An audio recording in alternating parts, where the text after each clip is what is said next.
MP TET वर्ग 3 2020 की भर्ती प्रक्रिया में शामिल अभ्यर्थियों के लिए सुप्रीम कोर्ट का ये हालिया फैसला एक नई कानूनी उम्मीद जगाता है। विशेष रूप से उन आरक्षित वर्ग ओबीसी, एससी, एसटी, ईडब्ल्यूएस के उम्मीदवारों के लिए जिनके अंक अनारक्षित युवा श्रेणी के कट ऑफ से अधिक थे, लेकिन उन्हें अपनी ही श्रेणी में सीमित कर दिया गया। यहाँ इस फैसले का आपकी भर्ती पर संभावित प्रभाव और कोर्ट जाने की प्रक्रिया का विवरण दिया गया है। 1 एमपी टेट वर्ग 3 भर्ती पर संभावित प्रभाव। मध्य प्रदेश में शिक्षक भर्ती के दौरान कैटेगरी शिफ्टिंग माइग्रेशन को लेकर अक्सर विवाद रहा है। सुप्रीम कोर्ट के इस फैसले के बाद वर्ग 3 की भर्ती पर निम्नलिखित प्रभाव पड़ सकते हैं। मेरिट लिस्ट का पुनरीक्षण रिवीजन।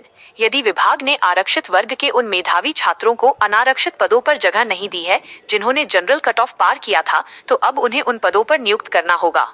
वेटिंग लिस्ट वालों को मौका। जब मेधावी आरक्षित अभ्यर्थी जनरल सीटों पर शिफ्ट होंगे तो आरक्षित श्रेणी ओबीसी, एससी, एसटी की सीटें खाली होंगी। इससे उन आरक्षित श्रेणी के उम्मीदवारों को मौका मिलेगा जो वर्तमान में वेटिंग लिस्ट में हैं। नियमों में बदलाव। मध्य प्रदेश कर्मचारी चयन मंडल ईएसबी को अपने भर्ती नियमों जैसे 12.4 या अन्य कंडिकाएं जो कैटेगरी बदलने से रोकती हैं में सुधार करना होगा। हाल ही में हाईकोर्ट ने भी पात्रता और चयन परीक्षा के बीच कैटेगरी शिफ्ट करने पर लगी रोक को अवैध बताया है। 2. आप कोर्ट में केस कैसे लगा सकते हैं? चरण दर चरण प्रक्रिया। यदि आप इस फैसले के आधार पर अपनी दावेदारी पेश करना चाहते हैं तो इन चरणों का पालन करें। 1. दस्तावेज एकत्र करें। अपना स्कोर कार्ड जिसमें आपके अंक जनरल कट ऑफ से अधिक हों। भर्ती की आधिकारिक cut off list. Supreme court के इस नए फैसले की प्रति कॉपी ऑफ जजमेंट। 2. कानूनी आधार तैयार करें। अपने वकील के माध्यम से समानता के अधिकार अनुच्छेद 14 और 16 का हवाला देते हुए याचिका तैयार करवाएं। इसमें स्पष्ट करें कि अधिक अंक होने के बावजूद आपको जनरल सीट नहीं दी गई, जो सुप्रीम कोर्ट के आदेश का उल्लंघन है। 3. रिट याचिका रिट पिटिशन। आपको मध्य प्रदेश हाईकोर्ट, जबलपुर, इंदौर या ग्वालियर खंडपीठ में अनुच्छेद 226 के तहत एक रिट याचिका दायर करनी होगी।